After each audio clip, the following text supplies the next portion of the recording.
Wonder Woman number 5 by Tom King and Daniel Sampere. I really struggled with getting this review below a minute because there's just a lot of stuff I wanted to talk about, and I think I have enough of a nuanced take that it's worth a longer review. But for those of you who want a nuanced review with no spoilers, I'll give my opinions first. Do I recommend this issue? No.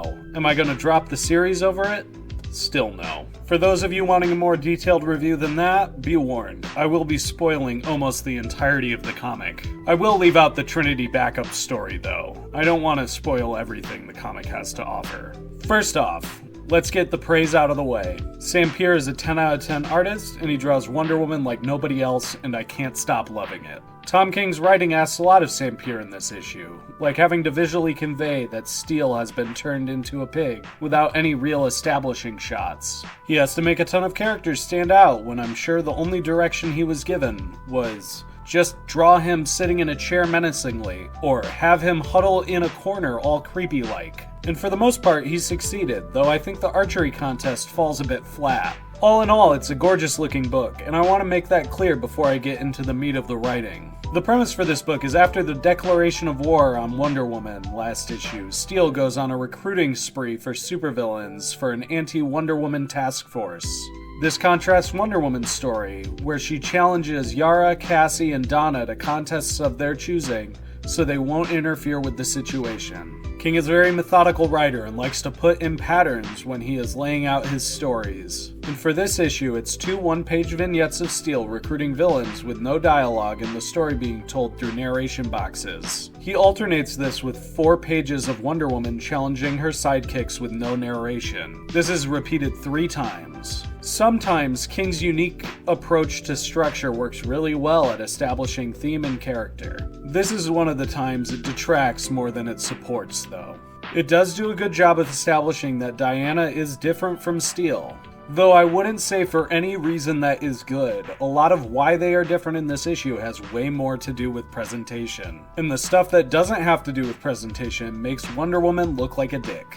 The main thing Steel is trying to do this issue is recruit allies in his fight against Wonder Woman. And Wonder Woman, by contrast, spends this issue pushing her allies away. I can't tell you why. The book acts as though she's afraid they'll get hurt. But the comic really hasn't shown Steel as a real threat, or the US military as a real threat, or even the main villain of the series, Sovereign, as a real threat. The book only makes a few characters introduced this issue look like threats. But importantly, Wonder Woman doesn't know about these threats. The issue also doesn't do a good job of showing Wonder Woman taking any of these threats seriously. For all the talk about how these people are capable of hurting her, she still has her apartment, she spends time walking around in her superhero costume, and she goes out to hang in the Titan's Tower, where undoubtedly people notice her entering.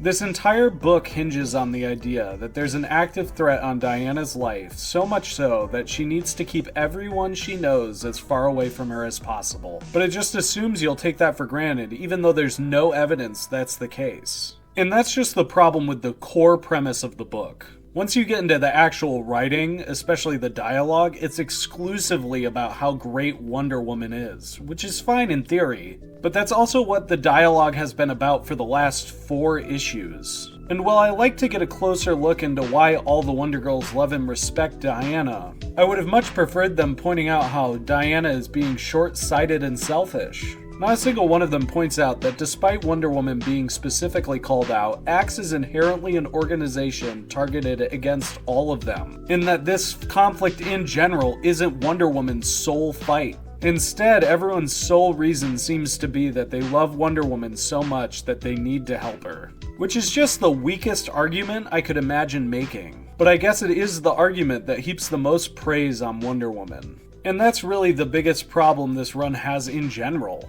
The comic is very concerned in making sure the reader knows how great Wonder Woman is, but it's exclusively tell and never show. Like, yeah, Wonder Woman beats Yara in archery, Cassie in arm wrestling, and I can't believe I'm about to say this. She beats fucking Donna in a best of 1 Injustice Gods Among Us match while Donna wears a fucking Teen Titans Go t-shirt. But these aren't the focus of anything, these are just backdrops to conversations about how great Wonder Woman is. About how she's so great that anything the Wonder Girls can do, Wonder Woman can do it better. I don't think Tom King realizes how much this drags down the other characters rather than props up Wonder Woman. Yara in particular just seems like a complete loser right now. And I imagine if anyone's a fan of the Wonder Girls over Wonder Woman, this would just turn them off of the book completely. The Donna stuff struck me as particularly ridiculous. I don't know if anybody's played a fighting game when you have no experience, but you will just get your ass kicked. And the fact that Donna wouldn't pick a game she's guaranteed to win does just make her look like an idiot.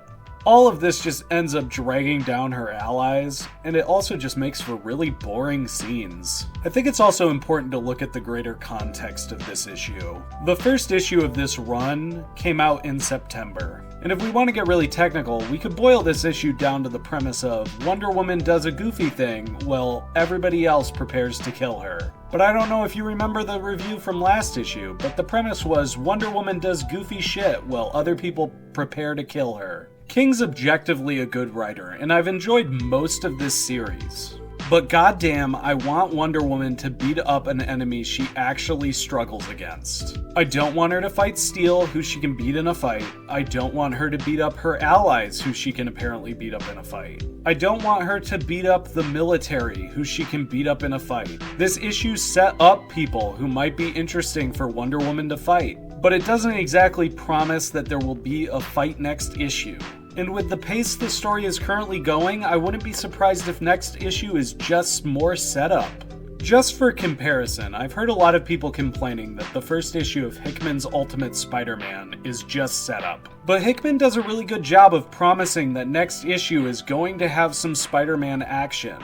There is no such promise in this issue of Wonder Woman. The best we get is all of the new villains posing in a gaudy room. Also, this might be a nitpick, but normally you're supposed to prepare the team that you're going to attack with before you declare war.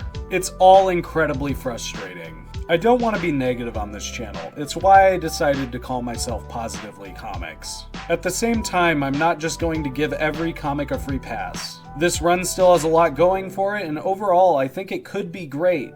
But this issue is way too up its own ass for me, and I just can't recommend it.